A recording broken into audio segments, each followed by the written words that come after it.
My brother Miguel and I have been working with Adobe for most of our adult lives. Together we have done countless work projects involving the ancient building method of mixing clay soil, water, and straw to form adobe structures. It is literally in our blood. Our ancestors used adobe to build their homes. From our ancient Apache Diné predecessors to the Spanish Arab adoberos in our family genealogy, all have utilized this method of building. We inherited this by being born into it. Literally growing up in the adobe builder culture, having it handed down from virtually every aspect of our collective family tree.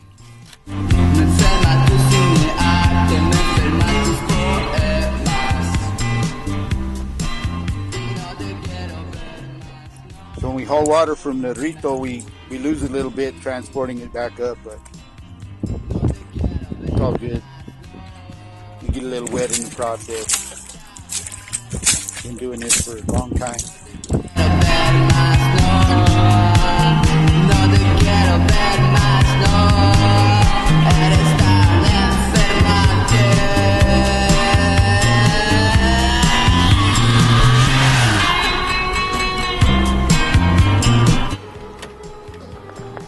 I lost more on that little hill right here than I did all the way up.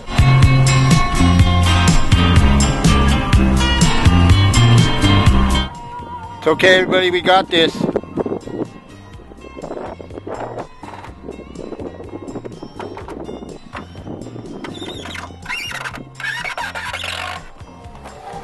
No springboards.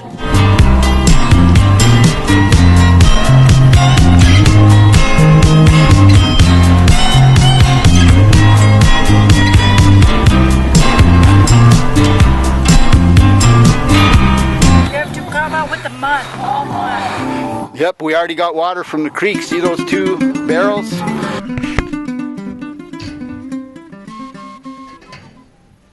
Working with adobe is more than a labor of love. It is a way of life that is loved and cherished. So we strive to preserve the legacy.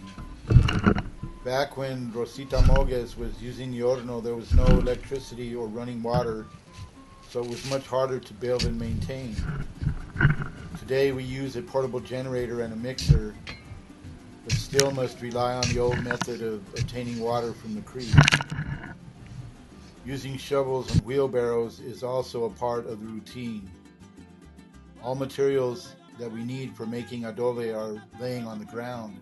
There is an abundance of dried grass long enough for serving as a binder in a mixture of about 3 gallons of water, 2 5-gallon buckets of straw or dried grass, and enough clay dirt to make the mixture about the same texture as if you were pouring cement to set some fence posts. Pour the above amounts into a cement mixer and let it mix thoroughly so the straw or grass will bind the mud together as it dries solid. For this project, we broke it down into 3 phases.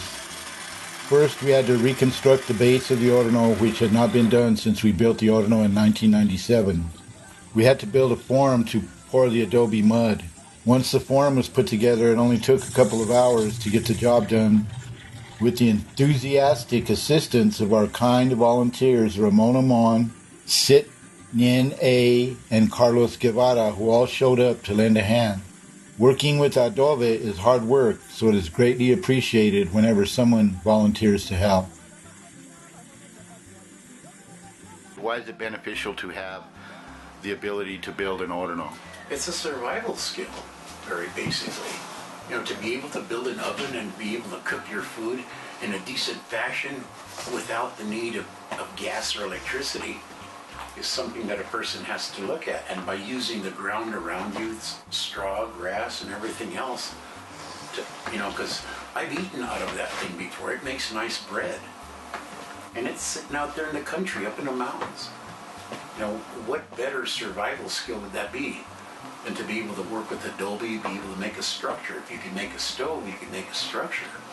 Keep yourself warm in the winter if you had to. You know, that's there's a lot of advantages to being familiar with the clay, be familiar with the adobe.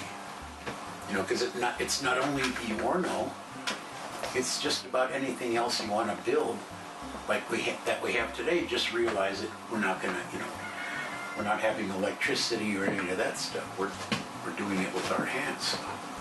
Yeah, it's a heck of a bug out exercise, I guess you could call it, in building and retaining and doing that, and also retaining a culture. What's your name? Sid Yin Where are you from? Yama, Bama. Why'd you go up the canyon yesterday? We used to go. Just to go? Get out. Get out the house? Yeah. Look at his pictures. One after another. And what's your name? Mona Mon. Mona Mon? That's your last name? Mon? Yes, my last name is Mon. M-O-N, Mon. And where are you from? I'm from Burma. You're from Burma too? Oh, same place? Yes, same place from Sinye. Yeah. He used to be my teacher, my art teacher when I was in college. Yeah? Yes. Wow. So we wanted to thank you personally for coming up to help us yesterday. You are very welcome. And for taking charge of the project. I'm very, very happy.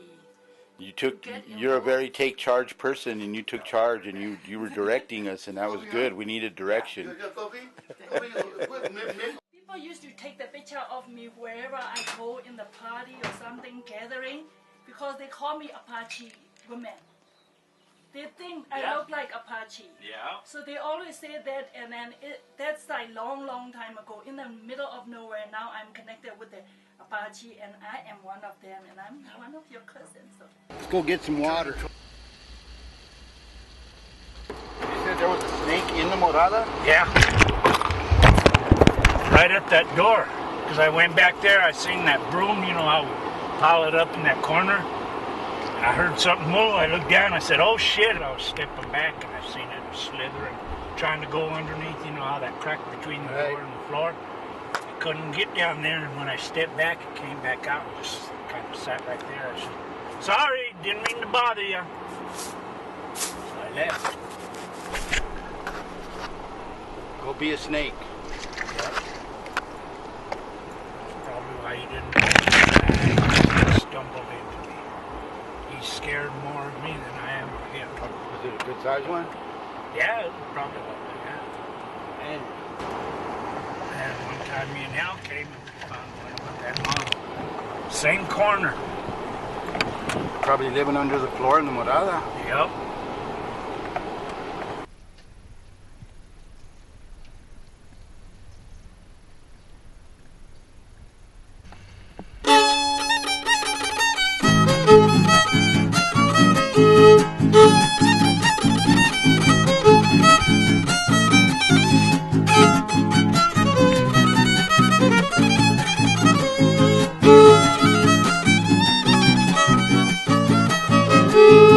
La Llorona se comenta, pues pango muy cultural. La Llorona se comenta, pues pango muy cultural. El huasteco lo respeta por su modo de cantar, por su modo de cantar que no cualquiera interpreta.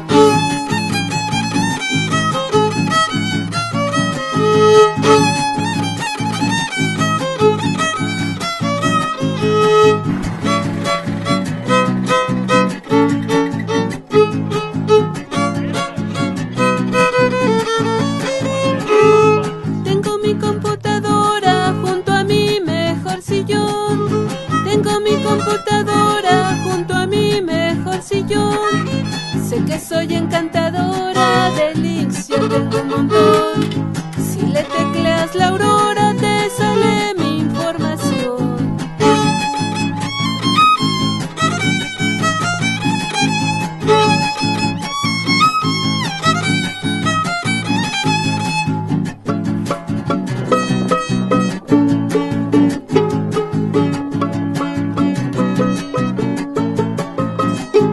Si me ves en agonía, siéntate a mi cabecera. Si me ves en agonía, siéntate a mi cabecera. Junta tu boca a la mía, tal vez así ya no mueran, tal vez así ya no mueran, o con gusto morirían.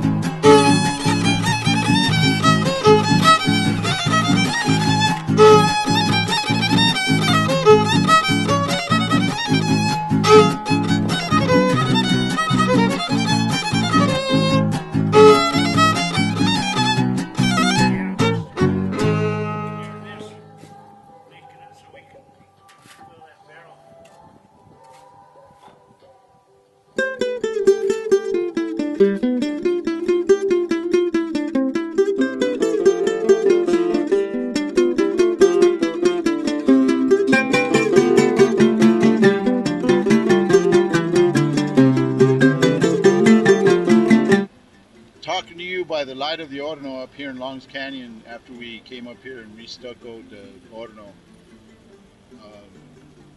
We have to do this about every 3 years because the weather deteriorates the stucco on the exterior walls of the Horno. We came up here this afternoon, worked about 3 hours and put a fresh coat of mud on top of the Horno, and it's like brand new.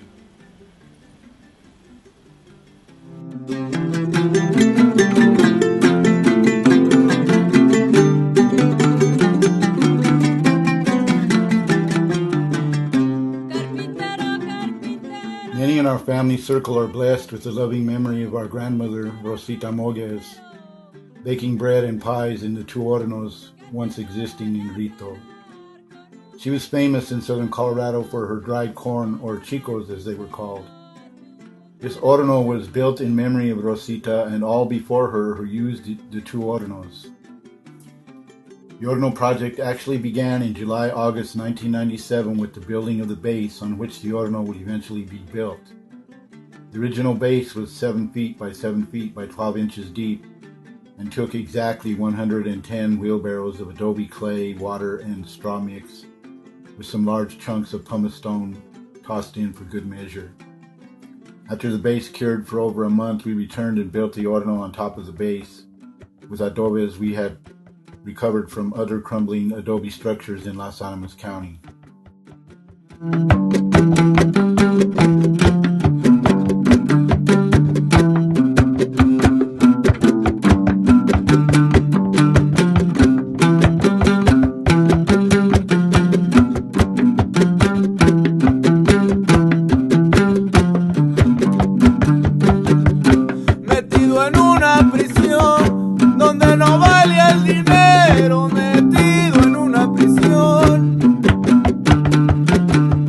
Hay pena sin pasión y un sentimiento severo, pero aprendí la oración del pájaro carpintero.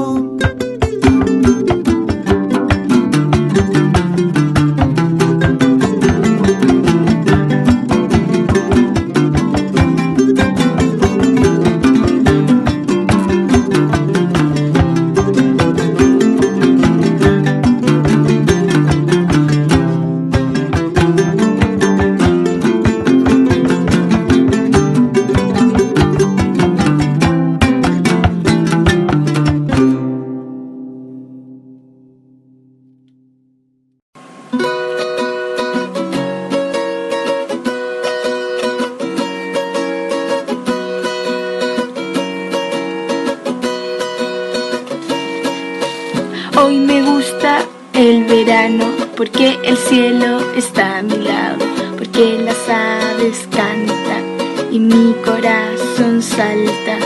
Estoy contenta, estoy feliz, estoy contando las flores del jardín y ya no sé qué decir. Yo podría cantar así muchas cosas para ti, porque veo magia en cada largo atardecer. Yo podría amarte así, haciendo cosas para ti.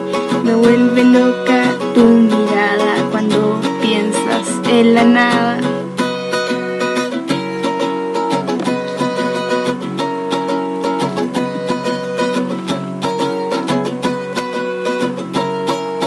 Yo me quedo hasta las 6, queriendo irme a las 10.